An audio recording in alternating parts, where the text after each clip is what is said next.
probably the edge cases that you would rarely face with, mostly because I had an experience working with the property management software, and it is a little bit different thing, especially when you work for the markets that are outside or in a different time zones, for example, the United States. So let's start. Yeah, just fixed a bit. So I'm a lead Flutter developer. I'm an open source contributor, and I also have in my package the packages and contributions into the Flutter. So if you will find the fallback font name for the icon fonts, this is my small contribution, because there were no such parameter for the icon font previously. And yeah, I'm a fan of the Flutter, and this presentation completely built with the Flutter and the Flutter deck package, which just allows you to demonstrate all these slides. And in addition, you can draw with the marker here. So probably I will be drawing a little bit today. So for this day, we will cover several topics regarding in scope of the dates. We will see how tricky the date time could be when you work with it, and we will get from here the applicable knowledge which you will be able to apply in your project starting from tomorrow. Maybe not all the techniques, but some of them definitely. So the typical date flow, how the date time flows through our application. So it starts from the user input or from any other source when it arrives to your database. So something creates an input and you store this data. Then you receive this data from the backend. An additional source of the data could be your backend. So this is when you parse the data from the JSON. In addition to that, you can manipulate the date to do some kind of a calculation, to display different sheets or different time spans. And you display the results of those calculations on the user screen. And the last part is testing. So let's walk through each of these steps to understand how we do that and what the tricks would be there. So first, and this is the parsing. We have for these cases the parse and the try parse function. Do anyone remember the difference between try parse and parse functions? Yes, that's great. On the Flutter, we have this try prefix functions that silently consumes that mutes the exception and returns null. So we manipulate with the date. We can add, subtract on it. We can display. For this case, we can use the local method. We can use date format function to do some kind of a formatting. And we do some testing when we find by text and specify some dates which the user expects to see. And on each of these steps, depending on the complexity of your application, you could face with different issues. So probably what would be the best guess for you? What does this string look like for you? What is this? Yes, exactly. This is slightly changed phone number, which behaves very tricky when you try to apply datetime parsing. And the additional issue is that the Flutter does not really sure if this is a date or if this is something that could not be parsed. Because as you can see on these 3 screenshots, we have, this is the result on the web, and this is 2 results on the mobile platforms. And I created the bug report on this topic, so when it has the priority 3 as far as I remember, so someday Flutter Dart team will fix it. But for now, if you put something like really strange as the input to the try parse function, it will behave weirdly, especially in web. And from this moment, you probably can assume that try parse and parse function are pretty not very strict in scope of the input. This is just a random number. I will not try to play a guess game with you. So this is from 1 to 9, and the parsing function will parse it, no problem for you. So you probably, it's hard to trust the try parse. For example, like, the immediate idea that, okay, I have the parse function, it fails with an exception, no problem, I will use try parse, and if it returns now, this is not a date. Yes, but not actually, because the try parse function supports overflowing when when you input, for example, 35 hours per day, you will receive the overflow to the next day. So it will tries very, very hard to do something with those numbers, to present it as a date, because the date formatting is very complex. And I will show you lately a little bit of internal implementation and why the try parse is so loose in scope of formatting. So from this point, we can see that, yeah, it is hard to trust the parse and try parse functions in scope of datetime parsing. So how should we parse the dates? It depends a little bit on the source where you're getting the information from. If this is a non-reliable source and you have some kind of API documentation from the third-party vendor or any other source of the data that you are not in control, you can apply try parse. It will try very, very hard to represent the input string as the proper data. You do not have any control on the third-party source, so this would be some kind of a flow, so you can use that. If you have the semi-reliable source, at least where you expect some kind of formatting in scope of delimiters or some symbols, you can create and this regular expression is taken from the internals of try parse, and at this point I will explain you why it is so not so strict, because it literally expects anything. So it is okay when you have plus and minus at the beginning. This is why the phone number could be parsed as the date. It could expect minus or not.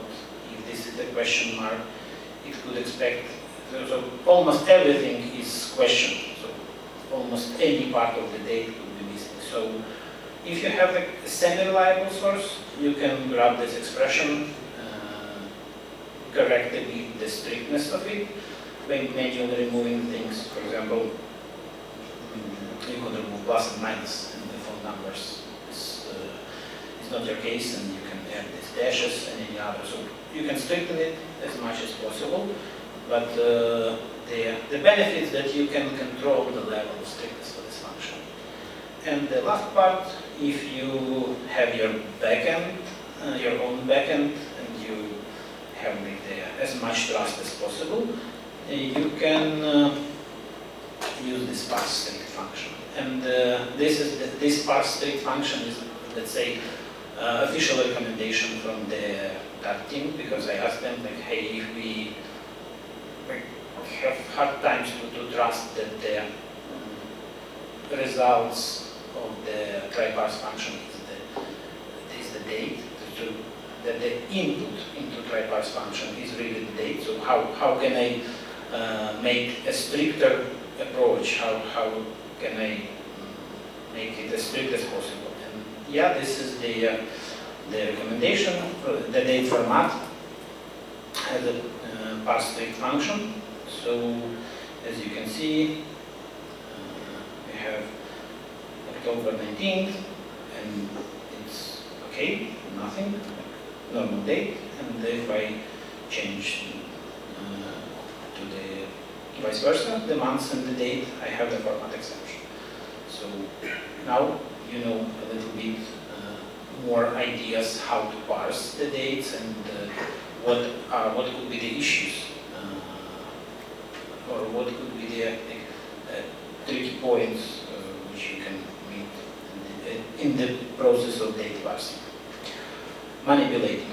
Manipulating is a even more hard thing to do. Not to do, but to handle, because you have this daylight save time transition period. So with this screenshot, I have prepared the specific dates when the DST transition occurs. So I'm adding the day and I'm subtracting the day. And when you're getting the task from the business, when you subtract one day or when you add one day, you expect to receive the same time the next day, for example. But in this case, you can see that it transforms from 10 to 11. From 10 to 11 here. And when we subtract, it transforms from 10 to 9. And this happens because in these specific dates, the daylight saves that transition occurs. So how to manipulate dates? So you can use the regular methods like add and subtract. They will produce this effect when the 1 hour will be added or subtracted for you, or you can use this approach when you avoid the add method, but you are constructing the completely new datetime object with day plus 1. The trickiness of these manipulations, adding and subtracting, that it is hard to debug and spot this bug, and we are so comfortable with our phones and all the other places when you have, maybe except the old cars, but everywhere in the modern electronics you have the automatic daylight saving time transition. So you woke up in the morning, you have the updated clock, you will not worry about that. But when the user starts reporting for this bug, it could occur in a very specific moment of time, and in the night or something like that, when the user schedules something for tomorrow or does any other tricky things. And the similar bug could be easily reproduced in the next year. But if you want to reproduce that bug, you have to understand, or you have to keep in your mind that daylight saving time transition is the thing that would affect your, especially when the bug is related to some kind of a daytime math, or subtracting, adding, and you could have hard times reproducing this bug until you start keeping that in mind. So, and there is, I do not have a rule of thumb for you in this case, because you have to understand like what your business and or what the case of this specific task, whether you need this plus 1 hour or not needed. So probably in most of the cases you expect this will be the same time, but the next day. Displaying of the daytime it could look pretty simple, because you have the local time, you have the UTC time, date and time object does all these time zone manipulations for you. You do not have to bother yourself. You just apply the try parse function or whatever, or parse strict. You're getting the daytime object. Everything is fine. The only thing you need to pay attention on how you're sending the date and time to the backend. Most of the times we are converting it to UTC method, and this is and that's all. That's all we need when we are working, for example, with the local markets or with the not overcomplicated applications which are handling date and times. But there are some cases when you need to display the date and time differently. So this is the date of birth. This is the flight tickets when you do some kind of a booking, or you display the booking information. And this is the property management software. So the date and birth, the complexity behind this is that you have to pay attention that this is not affected by the time zone changes. Because when user inputs his date of birth, he inputs it just as the day and month and the year. He doesn't expect that someone will celebrate his date of birth the day earlier or the day after. The flight tickets, you probably noticed when you fly to any destination with a different time zone, your arrival date and time being displayed in the time zone of your destination point, not in your local time zone. So in most cases, when you handle date time, you adjust it to the user time zone to give him a perspective of how the date is represented in current time zone. And we are getting the current time zone from the phone, the locale, and then from GPS. So everything is handled for us except this one tricky case when you need to display in the different time zone. And so for the date of birth, you have to understand how it works. It works on how this functions to local, the UTC works, and it works a little bit different depending on the input. For example, if your backend or any other source serves you this date of birth, the local assumes that, okay, I have no any evidence of time zone on this date, so I will assume that this date is in my local time zone, and they will display it as is 000 at the end. At the same time, to UTC, okay, it's the natural outcome. Okay, so this date was in the local format, so to UTC subtracts 1 hour, so you have 23 at the end.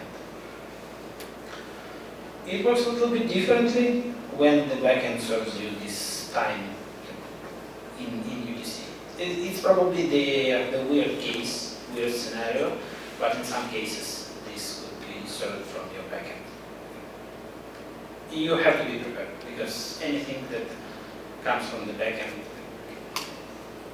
could be tricky.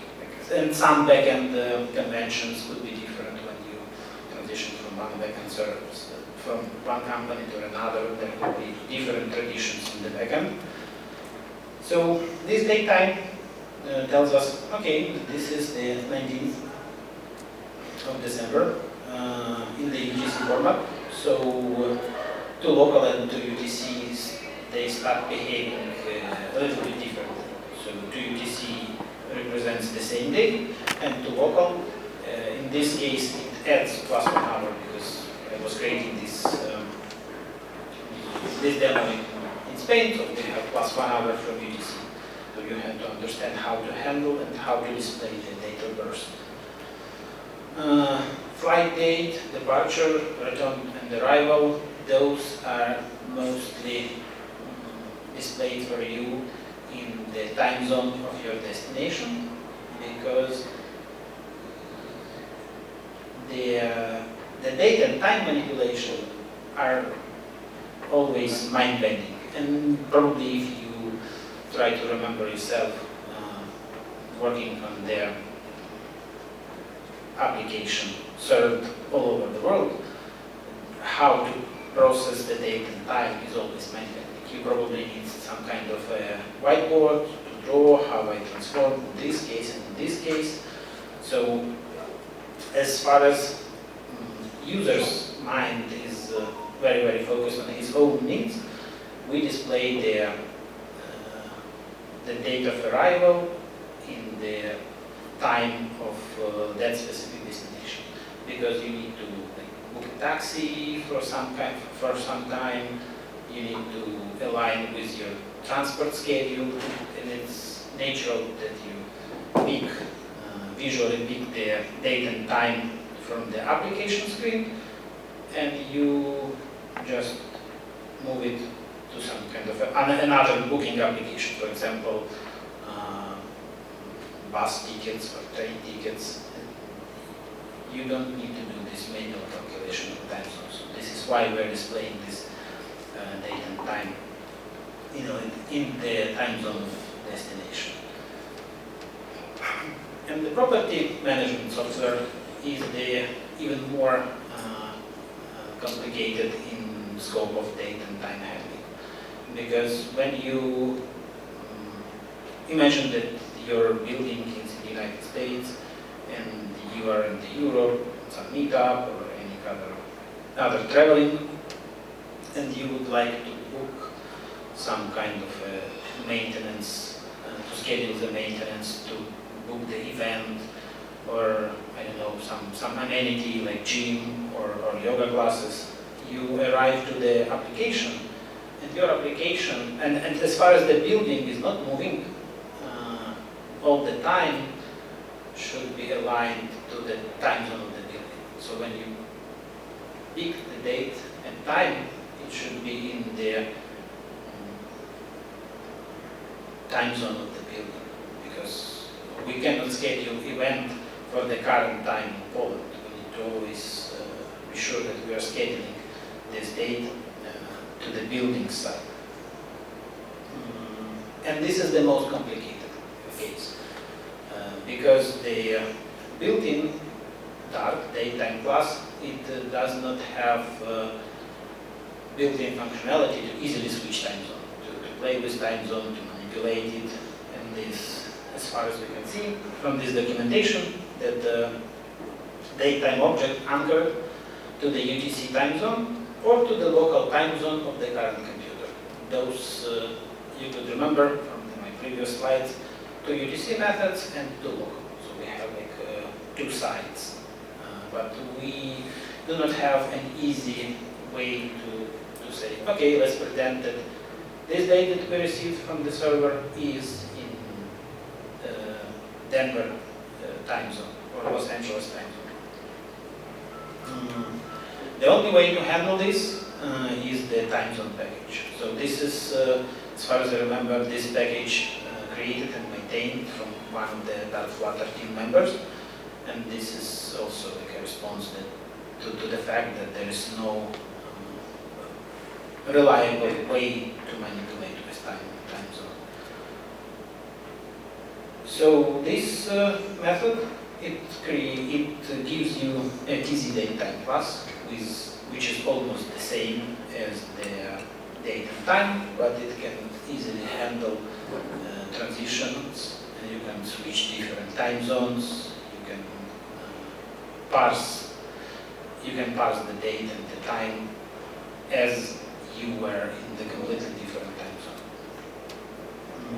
So at this point we have a little bit of juggling during the initialization of these time zones. In most of the cases, when you work with the applications, you're calling this TZ initialized time zones. This loads a database of time zones. But you also have to pay attention to the updates of this package because it includes the time zones list. Sorry.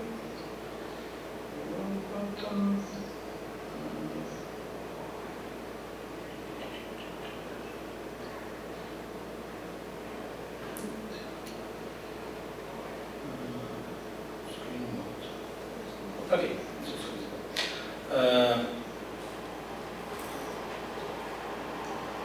Yes, I'm back. This is IANA time zone database, and this time zone database could change. It's not very frequent thing that happens, but you need to understand that sometimes it could change. So when you use this package, just pay attention if it has an update of the time zones, because you are loading those time zones here, or when you initialize it for the browser, you are loading it as the separate request, for example. It depends, because sometimes you need to do all this tricky play with separate initialization for the web, but this is mostly needed if you would like to speed up your first page, because you are not loading the file with time zones immediately. So, for example, you have this time zone manipulation somewhere deep in the application, and you do not need to load it immediately. Okay. So this is the internals bit of the method. It loads the file separately as the separate request. In case if your application completely depends on the time zones, you can skip this dedicated web initialization. You can just always call initialize time zones, because this file contains the method, which this file contains the embedded data, and this is all the raw file. All the time zones file serves for you at the beginning. It will be bundled in the main part. So depending on the case, you can pick up if you need to initialize it separately for different environments, or you can just blindly call this initialize time zones, and that's it.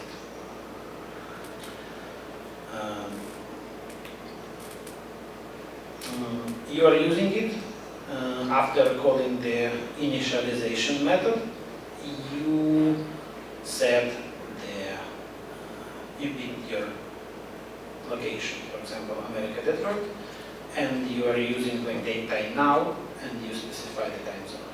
You can also set up the default time zone, and all the functions, all the methods of this datetime will follow that time zone. For example, this is useful, as I mentioned before, when you have an application. You log in as the user, you load your building data, and you are immediately initializing the default time zone, for example, America, Detroit. And now your application completely in a different time zone. Pretends that it is in a different time zone. And you can also do the whole application shift. It is a bit tricky, and this could be a dirty hack, but it works. So it is not really experimental thing. This works in production. You can create the interceptor for the DO, and as you can see here, we have a little bit modified the regular expression which I showed you before. We removed the plus and minus signs. And we are doing a little bit of the testing here. Yes. So if this is a string, if length is more than 10, and if it matches our regular expression, we are transforming every incoming date and time into the building date and time. So this code is very, very tricky. It works in, you probably will not face this case, but this is an option that you can apply. You can write an interceptor that adjusts your date and time immediately when you switch the building data. Yeah, I can give you a little bit wider example. For example, you have the apartments in the two different sites, one in Europe and one in the United States. And when you have this application which aggregates the data of all your property, you switch from the Europe to United States or vice versa, and you have this default time zone applied, and all the data sorted from the backend will be automatically adjusted. Yeah. And mostly due to this approach, I was able to find that that we have this weird behavior with the phone numbers, because phone number is more than 10 symbols, and it is string, and then it is being supplied into try-parse function, and this is how we define that it works a little bit differently. And the last part is the testing. The built-in Flutter and Dart testing environment does not allow you to manipulate with your clock. So you cannot spawn your test, then like tell, okay, 2 hours later or 3 hours later. So this is the clock utility, the clock package, which is also from the, as you can see, tools.dev, and it allows you to do this more tricky testing when you set up some date and time, then you win forward or backward your clock, and you check the results, how the calculation is working or how the application behaves, if you have some things disabled or enabled. You can use this application. So that's it for this presentation. This is the slides. This is the QR code for the slides. If you would like to watch it later, to get back to it later. And this is my the link to my LinkedIn profile. So now it's the time for the questions, if you have any.